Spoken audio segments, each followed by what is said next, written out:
Hey guys, I think there was a misunderstanding when I said turn it back in. Didn't mean just turn it back in without doing anything else on these assignments.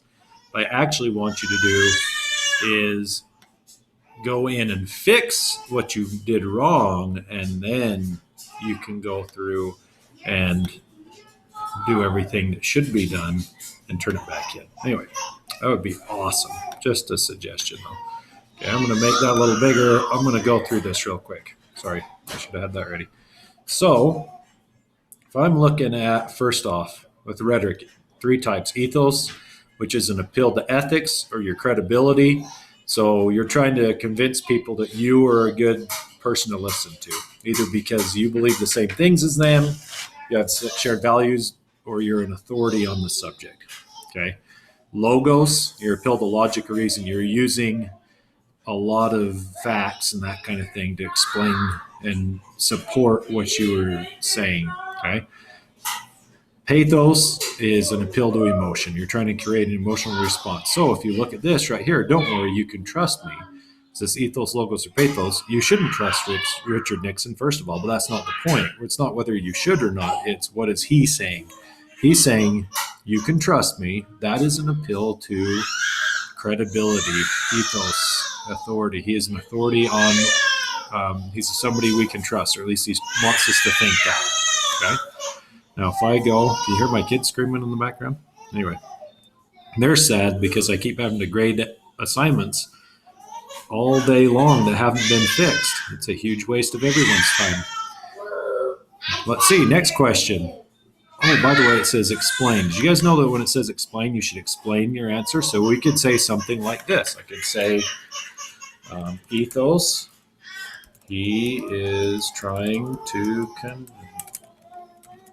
convince us that he is trustworthy.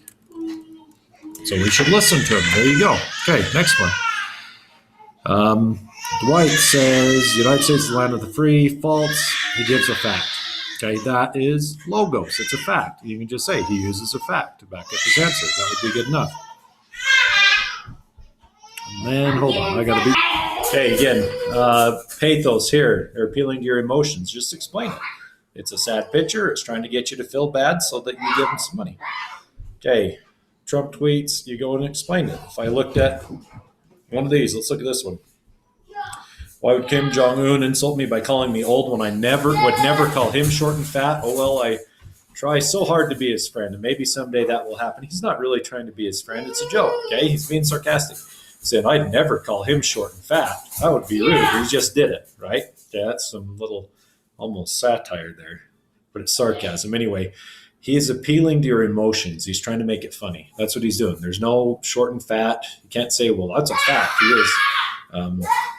Being short and fat is all relative. Some people are shorter and fatter than others, but that's not what we're looking for. He's just trying to say, look, I'd never do that because that would be mean, even though he did it to me. It's about emotions, so it's pathos. All right, let's go down. We did pretty good on a lot of these. Right here, we had some troubles. Does this quote contain an analogy, which is you're comparing two things to explain something, an anecdote, which is a story to back up what you're actually, an example of what you're talking about, or figurative language. Figurative language could be any of these: simile, personification, metaphor, allusion, oxymoron, euphemism. This one is, he says the Democracy Party and the Republican Party were just like the old patent medicine drummer that used to come around our country. He's comparing two things. He's comparing the political parties to this guy who used to sell these two different types of medicine that were the same thing. That is an analogy. He's comparing the two, and you just explain it. He's comparing two things.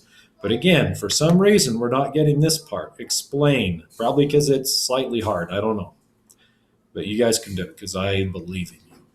Here, again, he's comparing liberty is to faction, what air is to fire. If you're in my history class, we read this a while ago. I'm sure it made a huge impression on your life.